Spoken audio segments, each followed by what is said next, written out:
Hello बच्चों, let's read the given question. The question says the width of one of the two slits in a Young's double slit experiment is double of the other slit. Assuming that the amplitude of the light coming from a slit is proportional to the slit width, we need to find the ratio of the maximum to the minimum intensity in the interference pattern.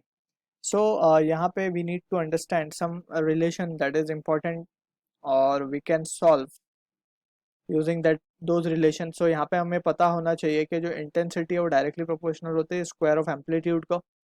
Alright, so ये relation use करते हुए we will try to answer the given question.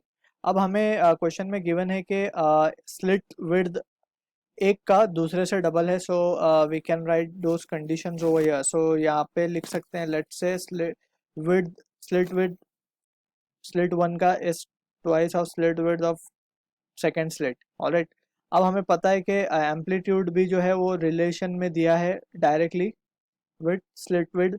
सो यहाँ पे हम कह सकते हैं कि A1 will be equals to twice of A2. Alright, क्योंकि ये डायरेक्टली प्रोपोर्शनल है. अब यहाँ से वी नो कि हमें मैक्सिमम और मिनिमम इंटेंसिटी का रिलेशन चाहिए. So we can write for maximum and minimum intensity that is I max upon I min. ये क्या हो जाएगा? It will be under root of what, sorry, it will be A max upon A min का square.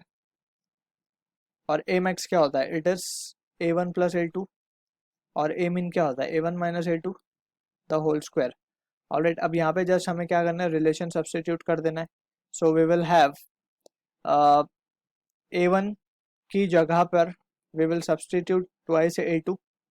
Alright, so twice A2 और ये हो जाएगा plus A2 will be 3 times of A2 divided by यहाँ पे अगर हम देखें तो twice A2 minus A2 will be A2 the whole square. So यहाँ से A2 will get cancel. So ratio आएगा हमारे पास 9:1. So this is the answer to the given question. I hope you understood the solution. All the best.